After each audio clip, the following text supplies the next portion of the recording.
Hello, ladies and gentlemen. I hope I'm going live about now. We have one very big topic to talk about today.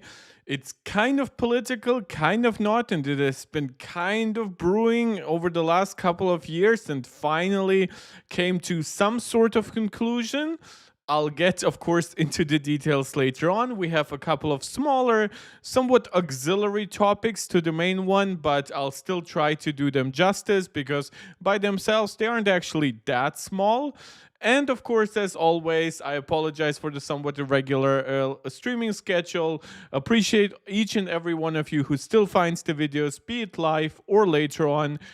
We already have Steve, one of our MarkTech Pro Max supporters, long-term supporter of the channel, in the chat, leaving a generous €6 donation saying, "Hey man, have a great stream. Looking forward to the drama about the anti-Apple lawsuits." Yeah, it has been a while since we really talked in depth about all the lawsuits and regulations that Apple is dealing with. The App Store being a huge turning point right now. Obviously, we had all the EU related regulations that Apple is now trying to meet. Those are very extensive in comparison to what has just happened in the United States. But then again, the United States is a far bigger part of Apple's business than Europe. But Europe is a foregone conclusion. There is pretty much no weaseling out for Apple under the Digital Markets Act. In the United States, not so much. What just happened might really be undone by a very conservative, very big business friendly Supreme Court. And we have Angelica joining in chat. I see most MarkTech Pro Max supporters already there, saying she's happy that we found a topic. Well, yeah, I didn't expect to have something this big today, and she's wishing us a nice Saturday and a lot of fun. Well, we'll see how fun it is to go through this, what Steve called drama. Yeah. Beyond all of that, as always, subscribe to the channel if you haven't yet done so. Like the video, share it out with anybody who you think might enjoy it, and comment. You guys know I love interacting with a lively comment section, getting your opinions, your agreements, your disagreements, debating you sometimes a little bit depending on the topic. And of course, you saw as what Steve did. You can leave a super chat or a super sticker to support me directly. You can also become a long-term supporter of this channel by becoming a YouTube member. I will also start redirecting you guys back to Patreon after some news that we're going to be discussing later today in regards to Patreon. It's all a mess. Though I also still don't know what that means for a lot of apps outside of America. So yeah, this is going to be something that we'll have to deal with over the next couple of months and years. Yeah, but that's about it for the start. Let me quickly actually give you the main topic of today, though I think we might be better off starting to talk about some smaller topics first. The main topic of today, hello Rosa to the chat, is Epic. Epic, obviously, I hate that name, but Epic, Tim Sweeney, the Epic Game Store, 40% owned by Tencent. You can decide for yourself whether or not I'm referring to Epic or Tim Sweeney when I'm saying that.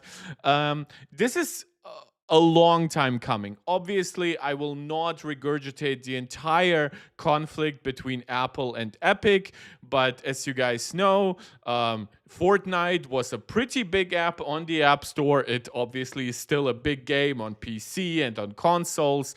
And at some point, Tim Sweeney said, "Oh, why don't we introduce like external links that let people buy V-Bucks outside of the actual app, because inside the app we'll have to pay Apple a 30% commission," right? Well, Apple fought against that vehemently. They threw out Epic from the App Store. Of course, with them, Fortnite as well. Epic kind of went on a long fight, going to multiple lawsuits against both Apple and Google. They tried to pull the same trick on Android, got the same results.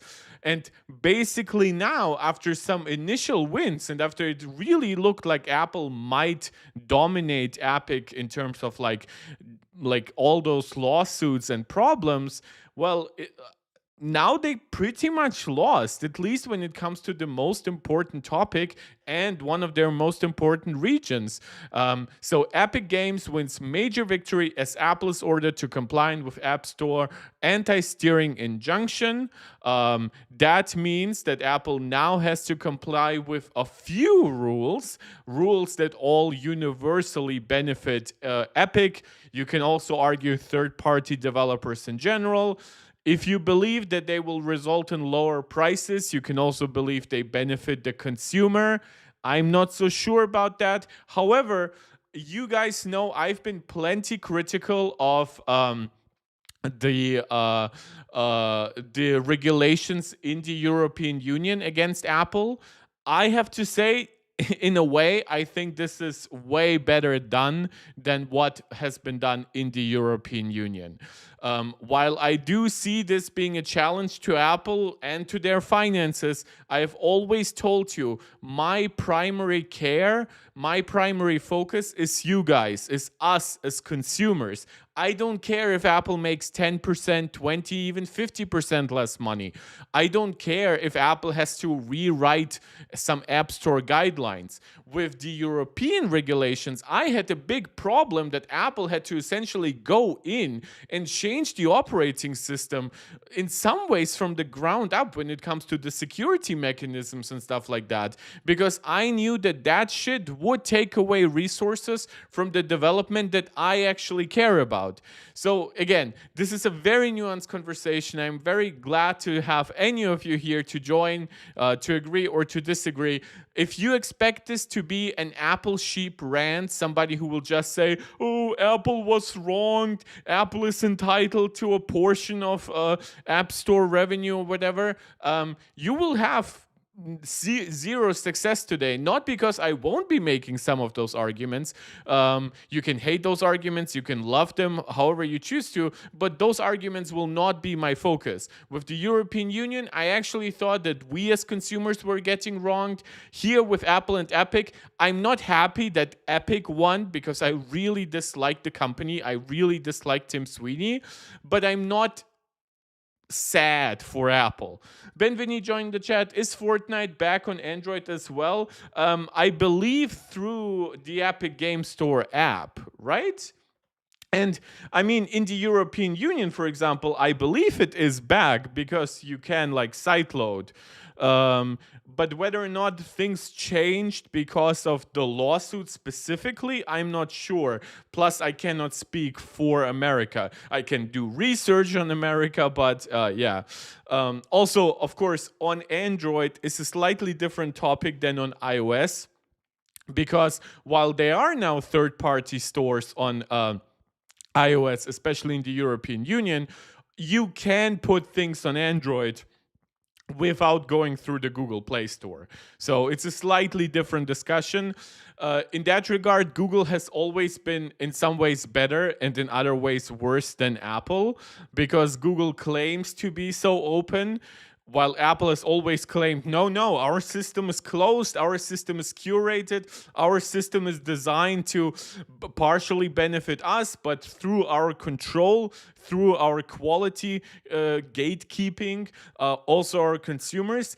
Google always tried to kind of speak out of both sides of their mouth, where they said like, oh, the Play Store is like under our control, but everything outside it, that's up to you. But then with the Play Store being like, what, 95% of app distribution, at least when it comes to the monetizable stuff on Android, like the fact that, yeah, I mean, sure, you can go outside of the apps, the Google Play Store, but how much success will you have when you do that? So this should at least also tell me that, judging by how precedent works in the United States, there should be an easy way very officially for Fortnite to return. That being said, Epic is not actually returning Fortnite to the App Store right now because they're trying to bargain with Apple, and that is also part of the story. So, this has been a long intro, and I've given you some introductory details on the main topic of today. Let's actually talk about something smaller, but something that I believe is also necessary to understand the big topic of today. And that is Apple's finances. Apple's finances, in terms of their individual quarterly earnings, in my opinion, are not very important, but it's the overall picture that they paint. Apple is one of the most successful companies in human history. They're one of the, especially the most profitable companies in human history. They're definitely the most successful hardware company from what I understand. Like, I know Google and Microsoft right now make crazy money with their cloud services and ads and all that stuff. And I know that obviously we have stuff like the East India Trading Company, right, that controlled like literally like a third of the world's trade at the time.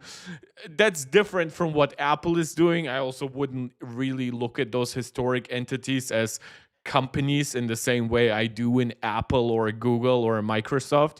But Apple is definitely very, very successful, like basically as successful as you can be. You can argue, could Apple be even more successful than they are right now? Yeah, but in the end, it would be pretty much meaningless piling up of numbers, right? Apple is so far away from any kind of financial trouble, it's really not even worth discussing. So, Apple just reported quarter two 2025 earnings. They made $95.4 billion of revenue with almost $25 billion of pure profits. So, that's net revenue, by the way. That's not just income or whatever. That's after taxes and everything, from what I understand. And they had immense success across basically every category of a product that they sell. The only one that represented a small downturn year to year were wearables, home, and accessories, which, if you actually think about it, makes total sense, right? iPhone revenue was up. In fact, it was up actually quite a decent amount. This is the official stuff from Apple. I mean, it's not big, right? But they added the iPhone 16e, so you can argue that maybe the iPhone 15 Pro, or like a Pro series, for example, seems to be more successful than the 16 Pro. But Apple basically added the 16e to even things out a little bit, right? With the Mac, it also makes sense. The M4 generation has been more positively received than the M3 generation. This doesn't even include a huge amount of M4 MacBook Air sales, so it's still primarily driven by like the M4 MacBook Pro and the devices that were basically introduced more to the end of last year, though it does include some M4 MacBook Air sales. The iPad, interesting, I guess. I mean, Apple did update their iPads, like the A16 powered base iPad and stuff like that. Nothing game changing, but then again, the M4 iPad Pro is still, by all accounts, the best tablet available. So it's not like they had to do much to convince people that, oh, we have good tablets on the market, right? So wearables, home, and accessories. This is where we saw a slight downturn. This makes a lot of sense because when you go a year prior, right, that's when Apple had updated the Apple Watch Ultra to the Ultra 2, and that was basically on sale for like about half a year at that point. Last year, Apple more definitively updated the regular Apple Watch, right? The Series 10 is a bigger upgrade over the Series 9 than the Series 9 was over the Series 8, for example. But they didn't introduce a new Apple Watch Ultra, right? They kept the Ultra 2 around, didn't drop prices or anything, introduced a new color. So yeah, when it comes to also like home, like there hasn't been anything new. There are rumors now that Apple will introduce like a home pad, right? Like a home pod with a little display attached. So maybe some people are holding out for that. And then, of course, the main thing of growth for Apple in recent years, services. And this is also partially why Apple has been so clingy, so stingy on the idea of not giving up App Store control, because this is now half the size, over half the size of the iPhone. And it's actually Apple's most profitable in terms of percentages business part. In fact, Apple had some of their highest profit margins ever, thanks to services being a bigger and bigger part of the overall pie. So yeah, so growing from 90.7 billion to 95 point roughly 4 billion. A huge amount of profit as well. Now the growth here isn't that crazy, but again, we are looking at numbers that were already crazy to begin with. So the fact that any of this is still reliably growing, in my opinion, is crazy. And don't forget, again, this is even after income taxes. So net income grew from 23.6 billion to 24 roughly 0.8 billion. So a lot more money than than tens of thousands of us would see in their lifetimes combined. But yeah, for Apple, I guess I could say just a regular Tuesday, but it's a regular quarter at this point. It's not even their most successful quarter. That's usually Q1, because Q1 includes a huge amount of new iPhone sales, the holiday quarter in the West and stuff like that. So yeah, very, very successful. This is partially the reason why I'm covering this is to highlight this portion, right? Now, Apple does not break down which service contributes how much to the services category, right? And you have to think about it similar to how Apple does not break down individual model sales between like, oh, the iPhone 16 Pro made us 10 billion and the 16 Pro Max made us 12 billion, right? That's just not how Apple breaks things down. And similar to that, we don't know how much of services revenue comes from the App Store, music, TV Plus. How does Apple calculate Apple One in terms of like dividing up its revenue between the individual subscriptions that it contains? So it's a complicated question, I would say.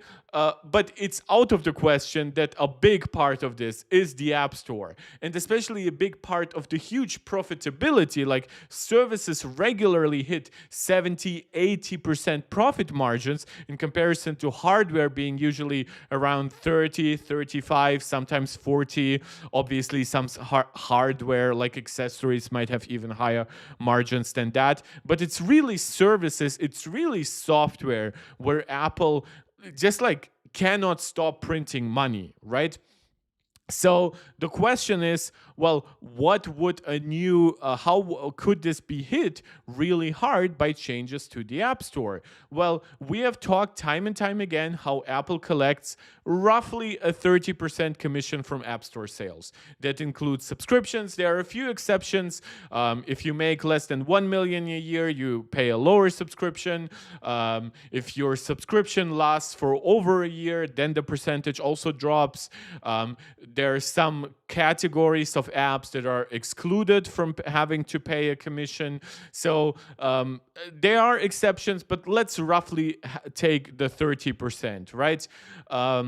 Now, consider what it would mean for what I told you, right? Is the second largest part of Apple's business, Apple's most profitable business when it comes to raw percentages, and Apple's highest growing part of their business, right? So if you look then at what this app's Epic, I always want to say Epic Game Store, but it's Epic Games.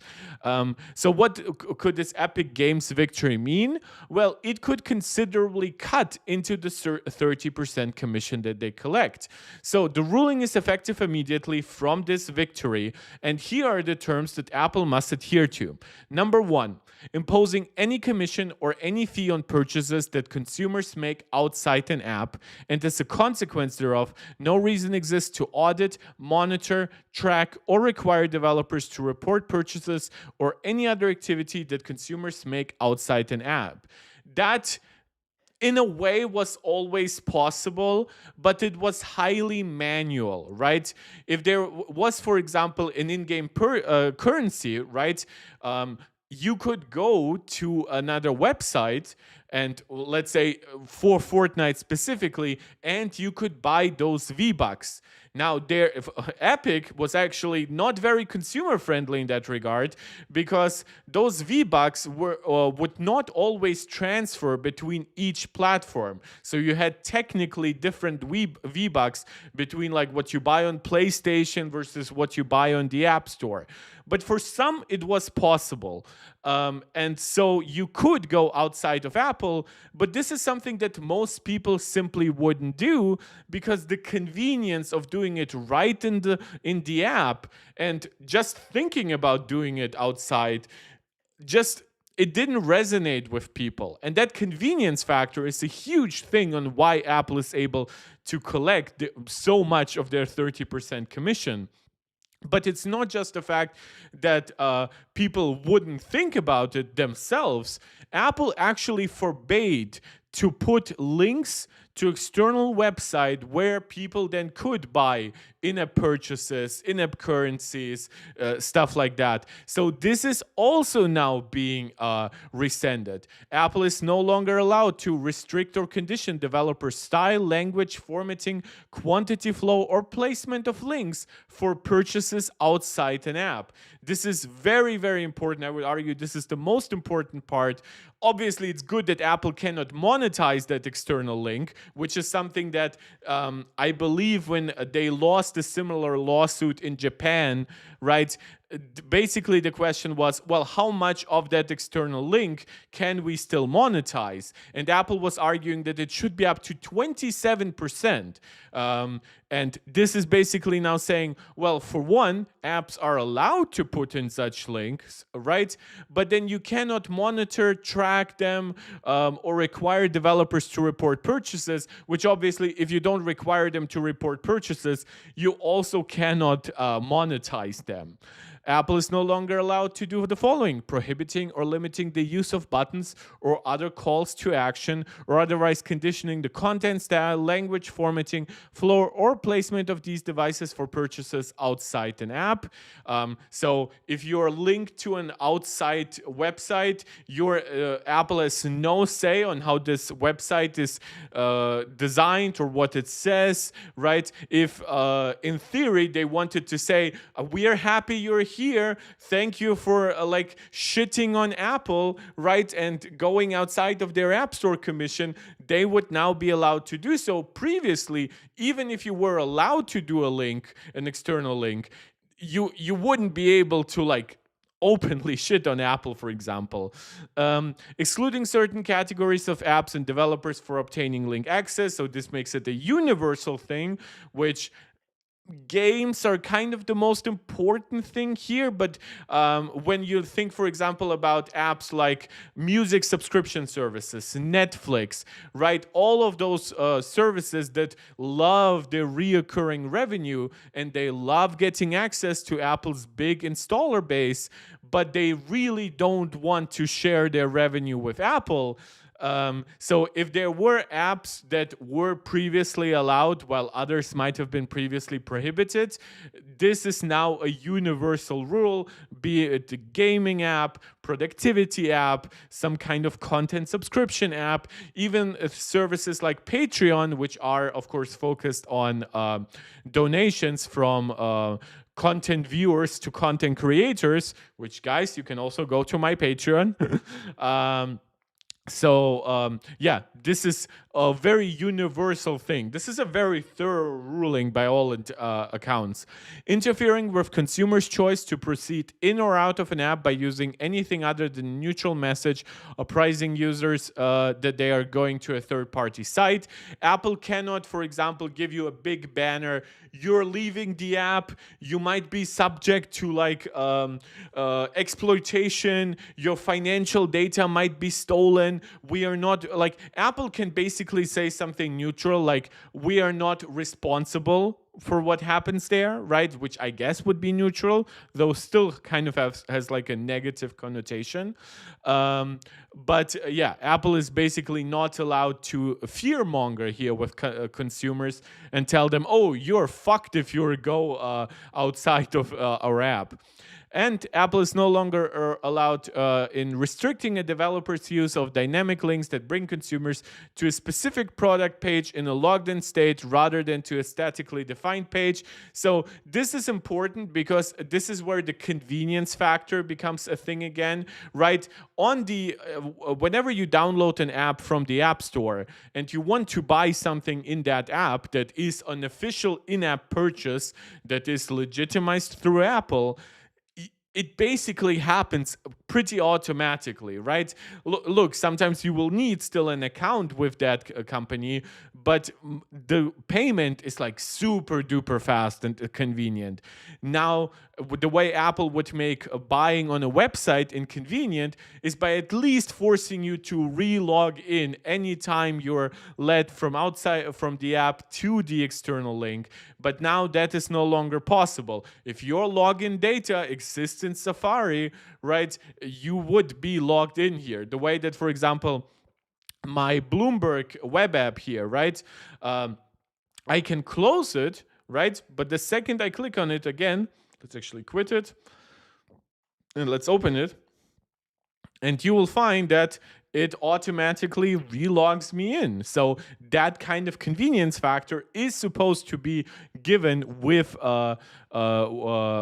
this ruling that when you go to an outside with an outside link to a website and something like that, you cannot be inconvenienced through shit like having to relog in. Look, if you have to log in once, that's obviously still reasonable, but you cannot, for example, be linked to something that prohibits a pre-login.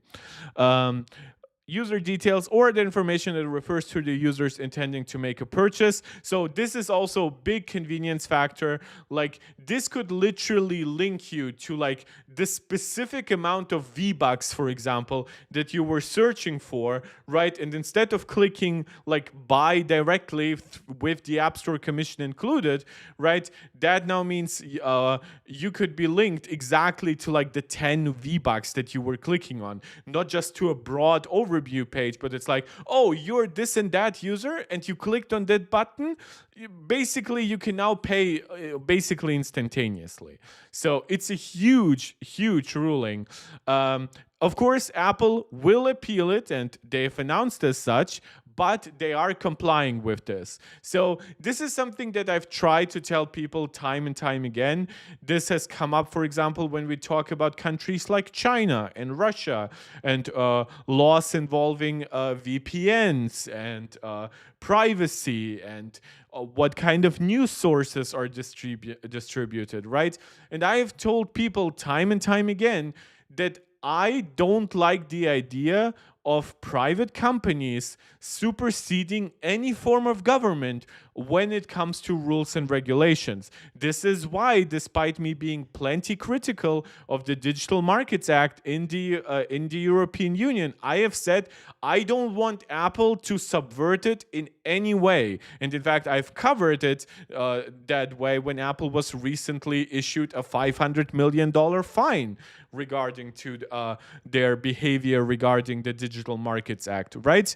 So, and when people said, oh, Apple should boycott China or Russia, look, I agree sometimes. I do, for example, agree that most companies should right now be boycotting Russia, that is waging a completely unprovoked war against a neighbor, right? And I agree that when it comes to China, companies should be fighting as hard as possible to preserve as much privacy and security for their consumers.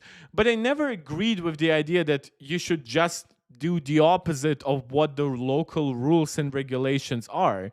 And similar now, if you want Apple to adhere to this in the United States, which they are, this is the same principle. So I'm just staying logically consistent here. They are listing the same rules. I do believe this will go to the Supreme Court. While I do believe that Tim Cook might try to make some amends specifically in the meantime, though I'm not very sure about that, I do believe that Apple will basically wait for the last possible moment until they just like, oh, say, oh, you know what, this is now a worldwide thing, right? Because obviously once the United States falls and requires this kind of like rules from Apple, then I think basically every company in the world will draft a similar lawsuit, and I'm almost guaranteed it will go through. Simply, there is a lot of nationalistic fervor around the world, a lot of anti-US sentiment right now because of Trump's government and things like that. So I think that if the United States allows this to go fully through, by which I mean if the Supreme Court confirms this ruling, I see the rest of the world following quickly, and then I see Apple over the course of the next year or two changing those rules worldwide. Speaking of changing those rules worldwide, well, for one, Apple did already update their App Store guidelines. They are specifically, of course, talking here about the United States. So there are different rules for Europe, for Japan, for for countries where similar lawsuits have happened, but maybe, of course, some different requirements were made of Apple. So some of the changes here, 3.1.1, apps on the United States storefront are not prohibited from including buttons, external links, or other calls to action, blah, blah, blah. Jesus, NFT collections, Jesus. There's no prohibition on an app including button external links, blah, blah, blah. The external link account entitlement is not required for apps. So Apple is basically adhering to those rules. It will be interesting to see if maybe some apps might get denied early on as the App Store reviewers make mistakes. But I think Apple will try to be very cautious here and basically will double and triple check before they do any bans here. Now, speaking of worldwide, I said that I see the chance for Apple to adopt these kinds of rules worldwide over the next couple of years. Well, Epic Games, of course, would really like to accelerate that process, and their peace proposal to Apple is to return Fortnite to the App Store worldwide, which, of course, in the case of purchases where a consumer still clicks on like V-Bucks but doesn't go to an external link, right, that would still entitle Apple to the commission. So technically it would be a good thing, so it's questionable how meaningful it would really be. Like when Fortnite initially disappeared from the App Store, people didn't know how much money it was making for Apple, and it was basically like an infinitesimally small amount of the overall App Store pile, right? So I'm not sure Apple is really like crying from happiness at the thought of getting Fortnite back, given the price they have to pay. And the price here is following.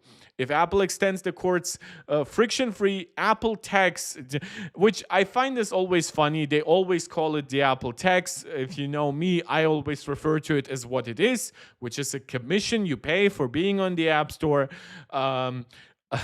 It's funny that Tim Sweeney has notoriously not referred to it that way when it comes to gaming consoles, where actually the largest part of his players are. And the reason why he doesn't is, well, for one, it's a bigger part of the Fortnite revenue pile. If he gets rid of those as well, the way he cut into their revenue by losing out on App Store purchases, that would be bad. But he also makes the the excuse, in my opinion, that consoles are sold at a loss, which, by the way, is not universally true. And we'll later get to how consoles are definitely trying to make at least some profit. um, where is it? Um, but he's saying basically because consoles are sold at a cost, or at least like break even, they're basically entitled to getting some money from games that are being sold on the platform because that's the only way for the platform to survive. Let's please ignore the fact that the PlayStation 4 was profitable after, I believe, a little less than a year into its console cycle. Let's forget that the Switch has basically always been profitable, right? So basically, the only truly non profitable from a hardware perspective console is the Xbox. But that's really more a problem of the Xbox than it is of the overall console business. So, yeah, basically, I hate Tim Sweeney. I hate the way he talks about issues. He's very, very self absorbed and stuff like that. But that doesn't mean that he has no legal case. I will not let my disdain of the man cloud my judgment of the overall lawsuit. I have argued time and time again that this is not the outcome I was wishing for, but I was arguing for a mandatory lower commission than 30%, right? That 15% that Apple allows on smaller developers and on subscriptions that last for over a year, I think that should probably be the average for everything. I think that more apps and categories of subscriptions should be entirely excluded from paying Apple, or at least paying them more than like 3 to 5%, which would basically be like the money needed for Apple to handle the transaction itself. I've argued for plenty of changes to the App Store, even to a lesser degree of iOS itself. I do not like the way it's been mostly done in terms of the EU regulations that I just mentioned. And I don't like the fact that instead of having like super convenient app store buttons, basically, where Apple might take a small part of the money, but it would now be subject to like Apple subscription management, all those great tools like so much that Apple has introduced, sharing between accounts, right? All that stuff that Apple has introduced, family sharing, it's called. Sorry, my brain just somehow couldn't remember the concept of family for a second. I guess I have to visit my family again.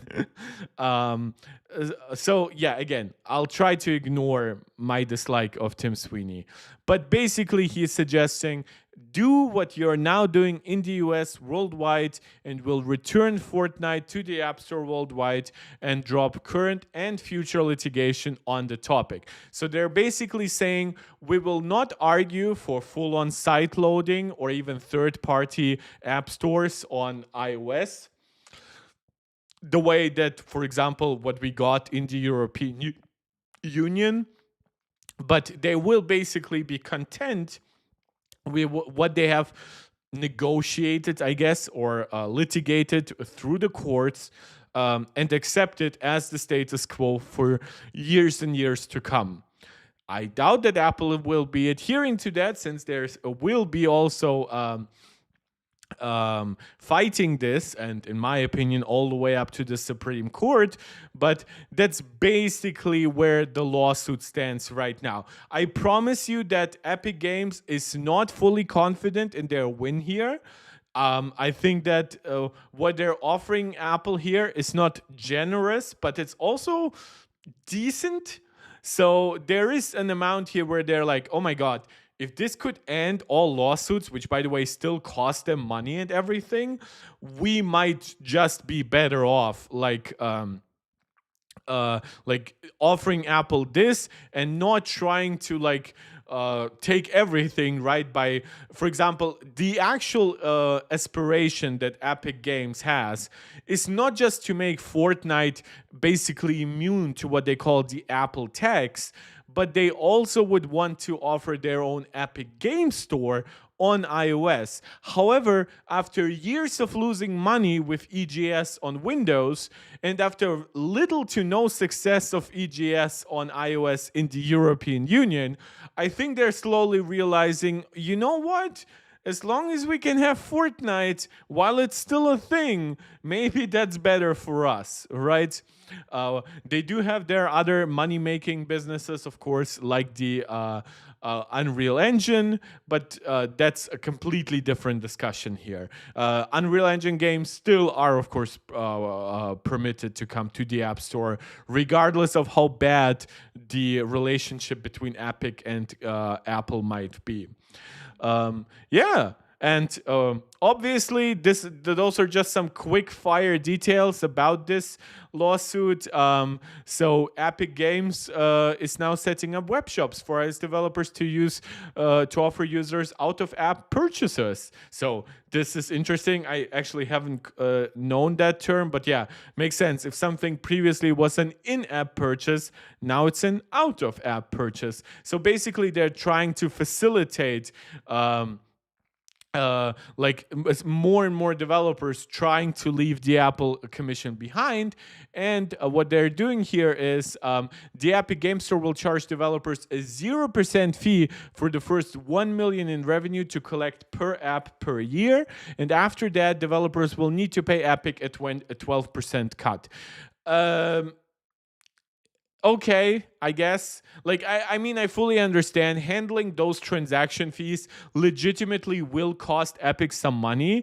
So, by the way, if you ever ask yourself, what kind of company Epic is, this is not money that they make from Unreal Engine, right? Unreal Engine is a profitable business.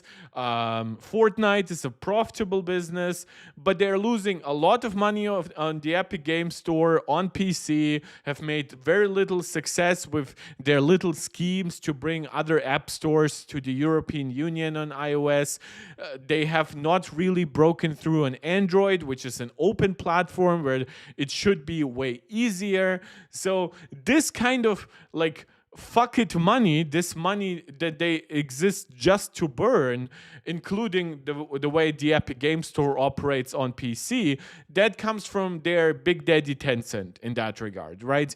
The guarantee that Tencent might not technically own Epic Games, they have a 40% stake in it, but you know that they have a backing here if they're willing to potentially lose millions and millions and tens of millions and hundreds of millions even before they get to any kind of profitability.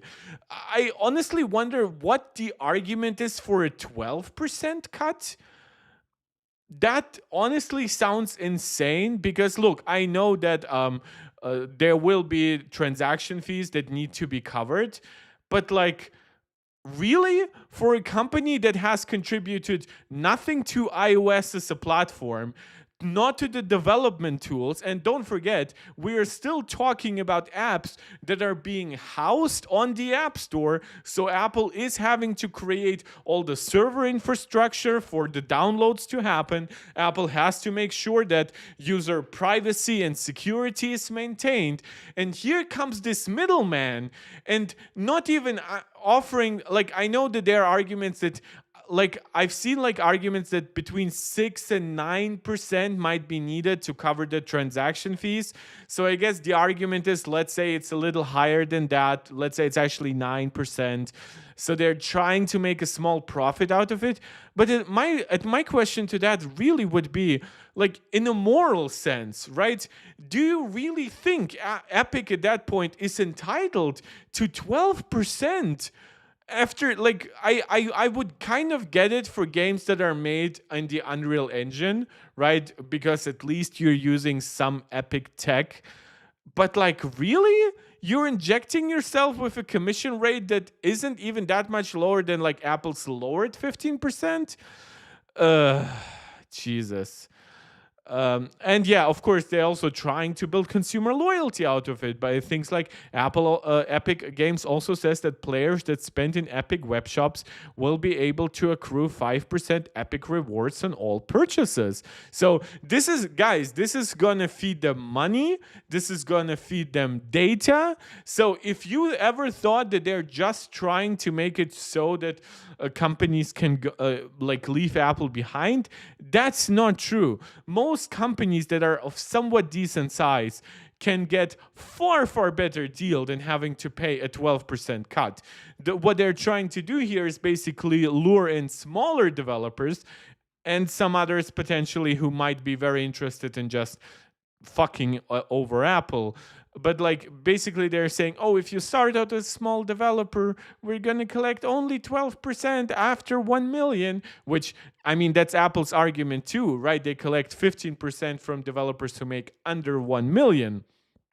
Um, but Apple builds the App Store, Apple builds iOS, Apple builds development tools, Apple builds the iPhone, Apple markets all of it. Apple stands with their name behind the security and privacy of the App Store.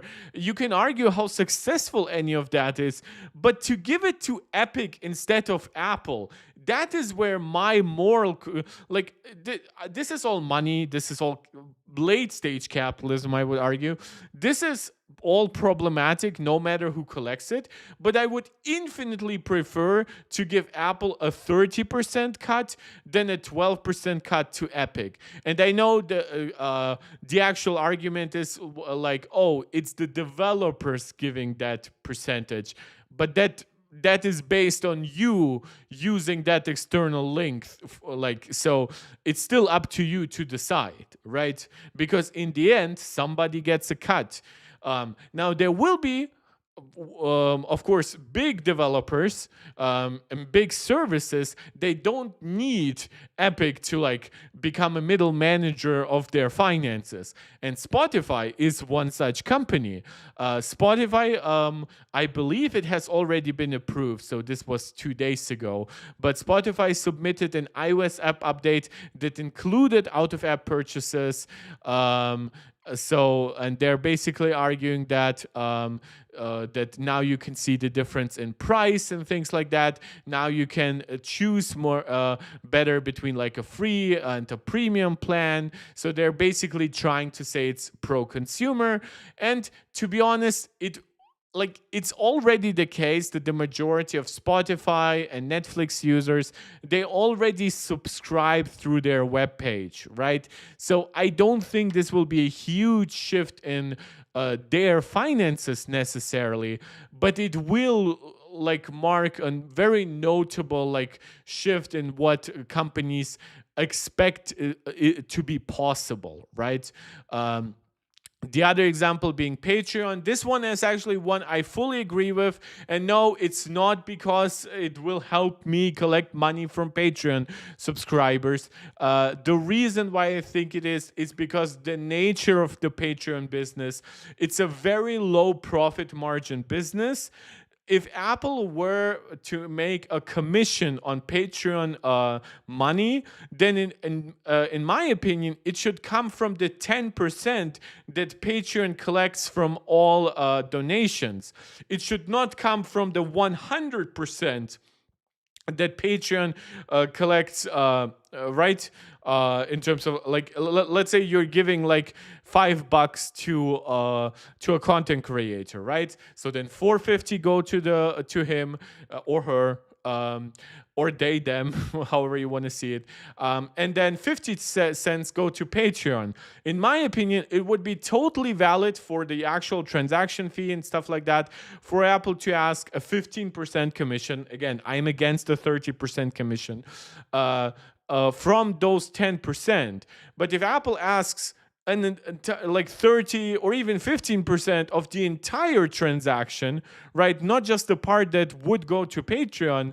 Well, now it completely changes their entire business model. And in fact, they made it recently more difficult for Patreon to kind of like go a little bit outside the App Store rules. So I absolutely agree with the change that Patreon is going to do.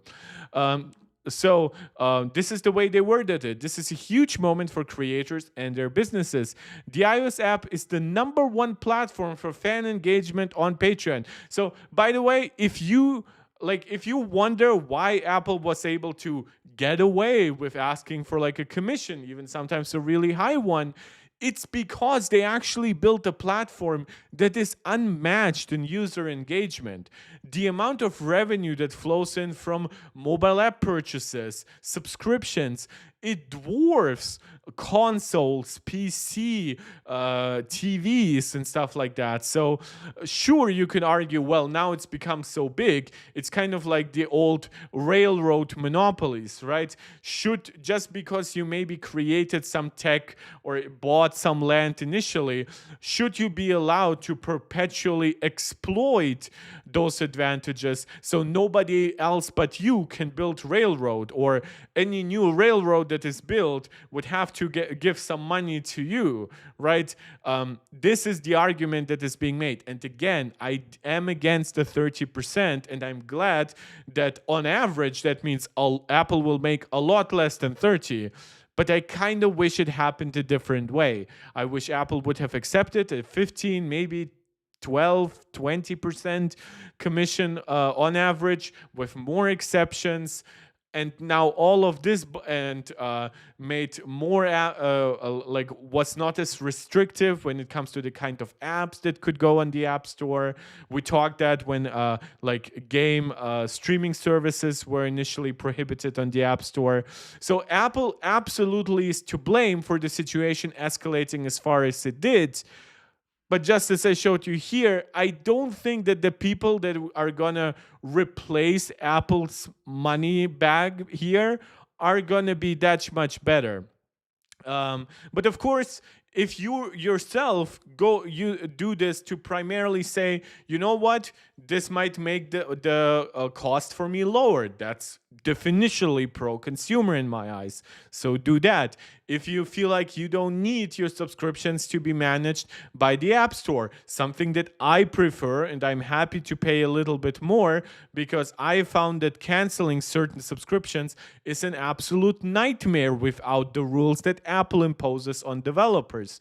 So I just don't see anybody here as friend or foe. I'm trying to give you a nuanced perspective what I think works about this ruling, but what could also backfire for a lot of consumers potentially. Just making sure that my stream works. Yeah, all good. So the iOS App Store is the number one platform for fan engagement on Patreon, and we believe this ruling allows creators to get paid without giving Apple 30%. As a first step, we will submit an app update for review by Apple to enable payments outside of in-app purchases, so creators keep more from iOS-based fan payments. So I hope this goes through. Of course, it definitely should, given the rules that we have seen, including the fact that there should be no exceptions here. So I just thought this was a very interesting topic, and I mean, we've talked for it for over half an hour now. So yeah. There are some more details to this story, like the potential that one Apple executive might face jail time for like lying on how they came up with like a 27% fee rather than a 30% fee. But I would like to cover those details outside of this main topic. And I would just like to see what happens in the next couple of weeks or months before badmouth people and before doing my due diligence and the necessary research. The reason why I can confidently talk about the lawsuit itself and regulations in other countries is because this is the kind of research that I've been doing for months and years to give you this kind of coverage. When it comes to overall, like the nitty-gritty details, that's a little bit different. So just trying to explain why some stuff might not be covered as much as, like, I've seen some people already say, Apple lied in court, one guy did that, and I'm like, okay, maybe. I'm not so sure. We'll see how, well, I guess the lawsuit of that person that goes, right? Yeah, but that's it for the main topic of today. I guess this also gave me some insights that I might not have known previously, like some of the detailed rules and stuff. That being said, we do still have some actual hardware stuff and things to talk about. So for the iPhone 17, more precisely the iPhone 17 Pro, we have been rumoring, I guess, that Apple might quote unquote copy Samsung's anti-reflective coating that currently exists on the Galaxy S24 and S25 Ultra. Now it seems like that's not happening. Again, this was never a super concrete rumor. This was always like, oh, Apple is working on technology that does that. So this kind of rumor was always subject to be like, oh, maybe it's more for rumor for the iPhone 18 actually. And that's kind of what looks to be happening here. So according to this rumor, which by the way calls this anti-reflective and more scratch resistant than ceramic shield, which ceramic shield is the actual chemistry of the glass. The coating on top that makes something anti-reflective, like yes, it's kind of bound to the glass and it's created in lockstep with the glass, but it's not actually a definitive part of it. So um, I'm wondering if there's some translation issues going from Weibo Leaker Instant Digital. So, and again, that it would be also more scratch resistant. So, this is, by the way, something you can make the glass more scratch resistant, right? You can make the coating more scratch resistant. You can, of course, build both of them in lockstep and make both of them more scratch resistant. But yeah, the fact that it's both of them, like both aspects would be so improved, both anti-reflectivity and scratch resistance. That's something that I had seemingly missed. Interesting, but non-interestingly, or I guess sadly, it now seems like that is not going to be happening.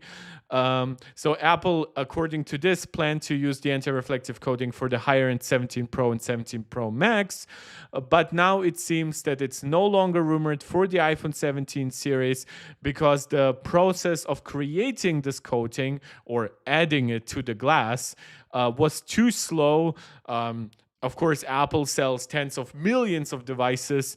Apple actually sells hundreds of millions of devices, but out of each individual model of like 17 Pro and 17 Pro Max, that would be tens and tens of millions of models. So if that created a bottleneck in the production chain, and especially if this might also right now be subject to maybe this is so complex, maybe it can only be made in China. And China, we cannot really ship Chinese devices to the United States. So what do? You know what? Let's scrap that more complicated process. Make sure that we can create iPhones in India, Vietnam, and China simultaneously. And whichever country gets the lowest tariffs from Trump, we'll just ship those iPhones into the country. It's very unlikely that China is going to end up being the country with the lowest tariffs out of the three. I think the lowest tariffs will probably be India, then Vietnam, and then China. But obviously, don't hold me to that. Trump could change his mind in any moment. Yeah, so Apple right now cannot really afford to experiment with potentially processes that delay production or limit production to one specific region. Like usually China is the country that gets the most difficult production processes first because the workers in China are the most experienced. They have the most expertise when it comes to producing that. It's also the home of Foxconn. So Foxconn's best engineers might be, of course, first there before they share then their experience with Foxconn employees in India or Vietnam. So just saying, and of course, there might be differences. Maybe Foxconn might be better at something than Pegatron. So again, those are just details, but seemingly the outcome out of all of that is that you should not be expecting a new anti-reflective display coating this year, something that would match or maybe exceed the capabilities of the Galaxy S24 and S25 Ultra. Um, Now, anti-reflective coatings still have some negative impact on the display quality, but what Samsung has achieved does prevent the actual display from looking gray. So that's usually the biggest impact from a strong anti-reflective coating is to make the screen very matte, very much less vibrant, and this is basically something that Samsung very well managed with the S24 and S25 Ultra. I still think that in not so bright scenarios, the iPhone has a more vibrant and nicer screen because of the anti-reflective coating. But I do believe, because most of us use our phones outside a lot and under strong sunlight, sometimes, at least in the summer, then yeah, it does make sense to work on something like that. Obviously, Apple has nano texture options, but that is not a coating. This is like not in the traditional sense. It's basically like micro abrasing the screen, so that the light gets reflected differently. So this is a very different process, and it actually costs more money. It requires, like, how much money obviously depends. It's not as much as Apple charges you, I promise you that. It requires you to treat the device with more tender love and care, I guess. So I don't think that nano texture options will be coming to the iPhone anytime soon. But if they did, it would be an even bigger change here than versus what Samsung is delivering. It would truly be like a monumental difference. But it would also cut into the actual output quality of the screen. While again, it's not a standard anti-reflective coating with the same kind of downsides, the fact that you do create a kind of uneven surface on the display that will result in, like, just with the way the light travels in the screen, having slightly different characteristics, at least to the perception of your eyes, than it is right now, or than it even is under most anti-reflective coatings. So nanotexture is great, but I don't think it's a great fit for the iPhone unless Apple really changes it up. I think nanotexture as an option would definitely be interesting in that regard, because if Apple might not be able to make tens and tens of millions with a new anti-reflective coating, well, how about making 2, 3, maybe even 5 million devices that use nanotexture instead? But those are details that unfortunately are not provided with this report. The other small thing, it's just about Apple and AI. So Apple, of course, talked about AI during their conference call for their Q2 earnings. They said they're making progress. We've also had some details about that Apple plans to have big new features, even with like iOS 19.4. So they're already internally working on it. However, Apple has also been recently opening up, at least internally, to using other AI models for their own training, for their own internal work. And part of that is using Anthropic's Claude for AI, for developing, well, I guess just with Xcode, right? Doesn't necessarily have to be with Swift. Apple themselves actually promised that they would provide a similar tool to developers with Swift Assist, but hasn't rolled it out yet. So this is coming from Apple rumor Jesus, Bloomberg's Mark Gurman. So this he reports on the unannounced partnership between Apple and Anthropic. According to Gurman, Apple hasn't decided if the version of Xcode that integrates with Claude will be released outside of Apple. Apple will roll out the software internally and hasn't yet decided whether to launch it publicly. The work shows how Apple is using AI to improve its internal workflow, aiming to speed up and monitor its product development. So it should be noted, Apple is proud, but Apple will never let that kind of pride inhibit their ability to develop new products, to market their products, and just to make their shit more successful. We've had that discussion like way over a decade back when people were saying, oh, Apple should stop buying Samsung displays or whatever. And like, why? Right? Like, why should you if it contributes to your success? And some said like, well, it's money that flows to a big competitor and whatever. And I'm like, Apple doesn't care about that. Samsung's success is not Apple's lack of success, but Apple potentially stopping purchasing from Samsung and either having to pay more to LG or Japan Display or oh, what's that Chinese company that seemingly never gets OLED orders from Apple? I think it's something with B, but I might be mixing that up with BYD. Basically, yeah, so Apple does not look at it that way. And if they have to pay, whether it's Anthropic or OpenAI or hell, even Microsoft, to handle their stuff, similarly to how they pay Amazon to host their web services and Google, right? They have absolutely no problem with that. So I believe that they will eventually roll something out like this to consumers, but I wouldn't be surprised if they roll it out once they have some kind of own solution also baked in.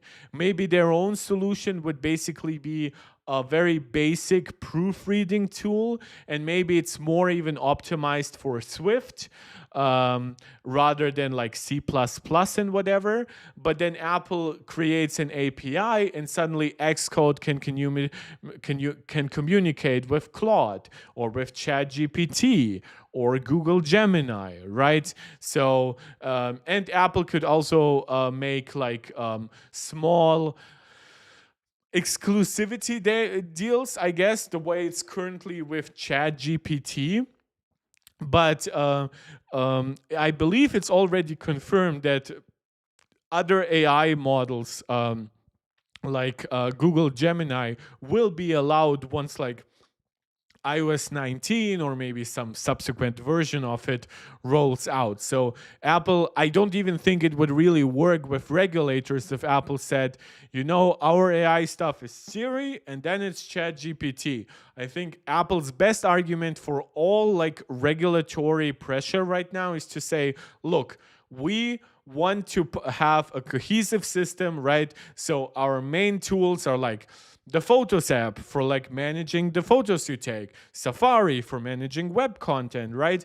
But if you want to have other apps and make them your default, that works. And the same thing works for AI, right? Siri might be the default base thing in the system, but for everything else, you can work with ChatGPT, you can work with Google Gemini, you can work with Anthropic's Claude, right? You can even now, especially in other countries where some of those services might not even be allowed, like China, they might have to rely on others. In fact, they will. So just trying to make sure people understand that a lot of stuff is happening regarding Apple when it comes to AI. And a lot of the changes that we're currently seeing internally will also have an impact on what Apple eventually delivers to us, whether it's through their own stuff or through third-party partnerships. Like in the next year and two, there will be a lot of stuff changing when it comes to Apple and AI. Apple is already committed to collecting more data, but making it very transparent and very opt-in to what data they collect. But I wouldn't be surprised if in the future Apple becomes way more aggressive about collecting and especially buying data, like going to the companies that are collecting data from everyone else, right? From Facebook, from Google, whatever, and saying, guys, we need it. We are going to pay relatively top dollar for it, and we're gonna train our AI with it. But then everything that happens on device, that is very much opt-in, that is very much like still under the same privacy and security guidelines that we set for App Store apps and stuff like that. So yeah, that's at least how I see it. Again, some stuff could be subject to change. Again, Tim Cook is also not eternal, right? Um, I still think that there's nothing here that could make Apple like fire Tim because of like the AI delay. Like you guys saw how successful their last quarter are.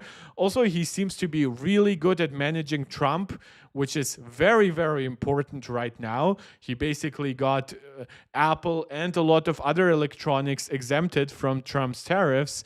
So yeah, I think that there's a lot that Apple really has to be grateful for to Tim. Obviously he has done mistakes. Like I do believe that the way that he has pursued the power of the App Store went a little too far and made a few judges and a few legislators and a few regulatory agencies more angry than they otherwise would have been. Like I think the $500 punishment that they are about to get in the European Union is very much only on the heads of Apple executives. Yeah, but we'll see the final outcomes. Again, a lot of things will be happening in the next few months, years. We have a very unstable world right now. So this is not just, oh, wait and see. No, but we legitimately live in less certain times where things could be changing on a weekly, monthly, and definitely an annual basis. So whenever I'm trying to not be too predictive in the things I say, that's because I have enough humility to admit, look, I cannot predict Trump. I cannot predict the current Supreme Court. I cannot even predict the European regulatory agencies that well these days. So yeah, this is just the kind of nuance I'm trying to stay committed to. Then Apple lost another lawsuit, have to pay another $500 million, I guess. This is coming from a United Kingdom patent troll. It's a mess. I don't like any of this shit. Not including from 20, the lump sum relates to global license. Yeah, it's a shame, but that these patent trolls are getting success because they will only reinvest that money in like more lawsuits. But it is what it is, unfortunately. Um, yeah, it's a patent assertion entity or a patent troll.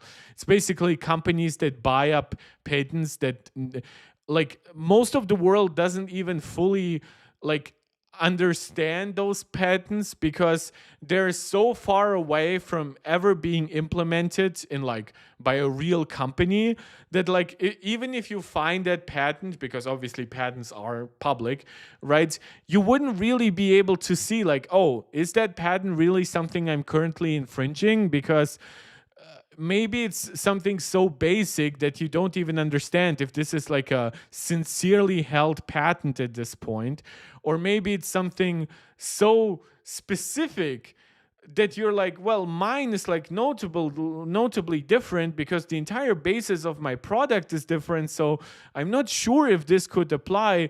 And so companies like Optis basically buy up patents left and right, then see whatever kind of technology might vaguely resemble them, spend tens of millions on lawsuits so that maybe one in 100 lawsuits can give them a huge return on investment like this. And it's a shame, in my opinion. I don't think, like, the issue is, of course, their argument is like, look, if Apple had come to us, we would have given you fair, reasonable, and non-discriminatory licenses. But nobody takes those companies serious to begin with as like licensing entities because nobody makes honest business with them, really. Yeah, in this case, Optics bought a number of what are known as standard essential ones, meaning that it's impossible to make an LTE device with incorporating the patented technology. And that's also very important because while companies might try to not make business with those companies, they are then eventually forced to, because once they see, oh, Apple lost that lawsuit, ooh, we might be next, right? Instead of actually fighting them in the courts, let's make a basic licensing agreement with them, and yeah, it might not be the fairest thing ever, but let's do it. So yeah, it's a shit show when it comes to patent trolls, but I guess if this was like a sincerely held patent, I kind of would understand it. Like if this was like by a company that actually was like in the LTE business and whatever. But I guess they technically own it, so I guess under most laws they have the right to do so. Interest also has to be paid, bringing total due to over 700 million. Jesus Christ. I think that Apple also like said that like if shit like this happens, they might like pull out of certain countries. I don't know if $700 million would be enough of a punishment to leave a market as profitable like the United Kingdom. Yeah, but they said it. Apple's position is it should indeed be able to reflect on the terms and decide whether commercially it is a right to accept them or leave the UK market. They also said something similar about the privacy impacts that certain UK regulations have. So they actually held on to their morals with those cases, and instead of fully leaving the United Kingdom, they made services in the United Kingdom worse. Like they cut off certain optional security measures for their cloud services, and saying, look, those don't work under your laws. So if the people in your country now face worse services, that's up to you. There may be terms that are set by the court which are just commercially unacceptable. So yeah. Oh, Jesus Christ. Relay, joining the chat. Hey, man. I apologize, by the way, for starting a bit too early today. I know most of you join somewhere around 6 p.m. my time. I started at 4 p.m. But I just wanted to do it while I still had my voice and everything before I got tired or shit like that. So thank you still for finding this stream. Joining means a lot. And finally, the last piece of rumors in the tech world that I'm going to cover, because as I promised you guys over and over again, this is not an Apple exclusive channel. It's just an Apple focused and Apple centric channel. Let's talk about some gaming related stuff. Now, the first one is a little bit sad. I personally, I'm not a huge Grand Theft Auto fan, but I know how much it means to people. Basically, it was rumored to come out this holiday season. Now it's been officially postponed, but finally has a firm release date, which is May 26th of 2026. So that's over a year from now. We are now in early May of 2025, and it's coming in late May of 2026. This now, of course, brings the gap to Grand Theft Auto 5 to like what 13, 14 years. It's really getting ridiculous. And this isn't even to say that it might not be delayed to like the holiday season of 2026. This even goes against some journalist reporting that initially said that Take-Two, which Rockstar is the parent company, Take-Two Interactive is the company actually building the game, but they were saying that they are actually very far along and they don't see internally a need for delays. Well, apparently that changed. Now, the big discussion with GTA 6, except for, of course, its release date, which has now been kind of answered, is its price. A lot of people speculated that it might be the world's first $100 game, or at least it might push gaming from the current standard of $70 for AAA titles to $80. Well, that was actually answered a little bit by Nintendo that recently priced Mario Kart World at $80 rather than $70. And just a few weeks after that, Xbox is responding with a global price increase for consoles, accessories, and especially games. Now, for consoles and accessories, those, of course, are hardware products. They are subject to the full 145% tariff that Trump has enacted on China. From what I understand, Microsoft also only produces Xbox consoles in China. So, unlike Nintendo, they cannot start producing them in Vietnam. I also don't think they sell enough to suddenly warrant creating like new supply chains out of Vietnam or India. Now, the prices have gone up worldwide, and that pisses me off. But I do understand it, at least partially, because the United States is still by far their most important region. So they cannot just say the old Xbox costs $1,000 because of tariffs, but prices worldwide are unchanged. Instead, by 20, sometimes 25%, increase them all over the world. So the Xbox Series S went from $300 for the 512 gigabyte option to $380. Then there's a 1 terabyte option. The Xbox Series X digital is now $550. That's 1 terabyte. The Xbox Series X with a disk drive is now $100 more expensive than it was before, $600. And the 2 terabyte Galaxy Black Special Edition is now actually $30 more expensive than the PS5 Pro, a far more powerful system that has Wi-Fi 7, also 2 terabytes of storage. So yeah, this is the most ridiculous price out of all of them. They also slightly increased the prices of their controllers, stuff like that.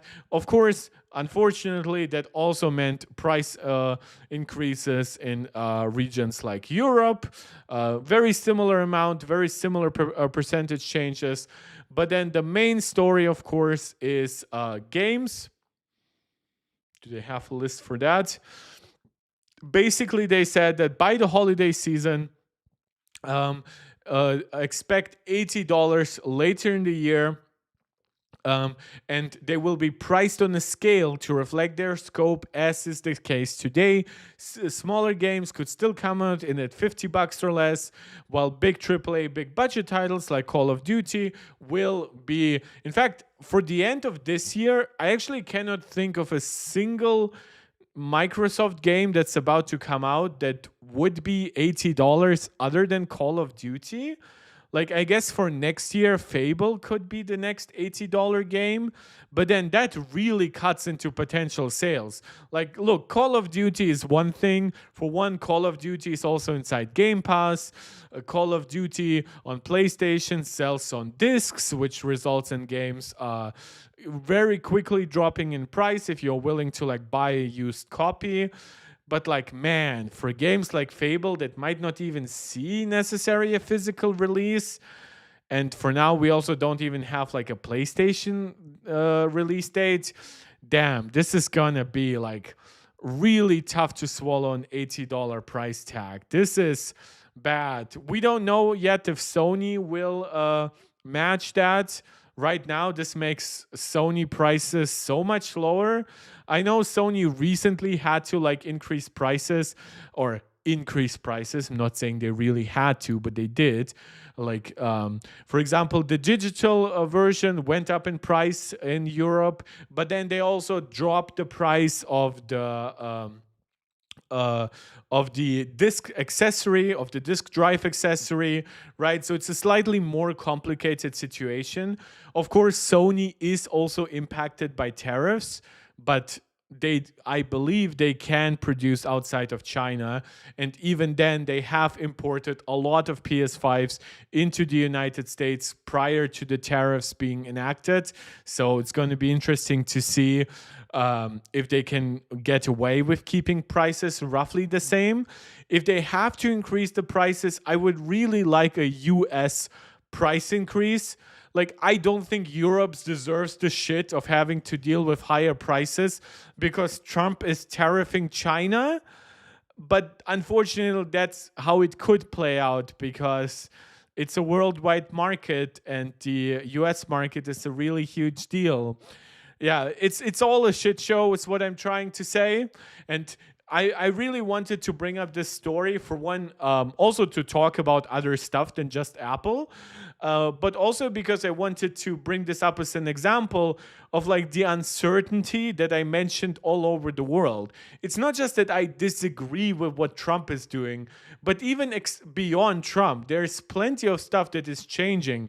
There's currency fluctuations, there are potential conflicts in what we see in regions like India and Pakistan. There's just a lot for companies to keep track of, like where can we produce, what markets are strong, how do we have to adapt and change prices based on currency and whatever. So I just wanted to give you this example that Apple is by far, far from the only big greedy company out there. It's far from the only company that has to deal with stuff like tariffs and world uncertainty. Even like a somewhat like fun market, like the gaming space, is heavily impacted by all of the uh, um, how should I say it? Basically, the insecurity of all of it, right? The unpredictability of the world we're living in right now. But one thing you can definitely depend on is that I will keep streaming, maybe somewhat irregularly, but I will be coming back to inform and entertain you guys.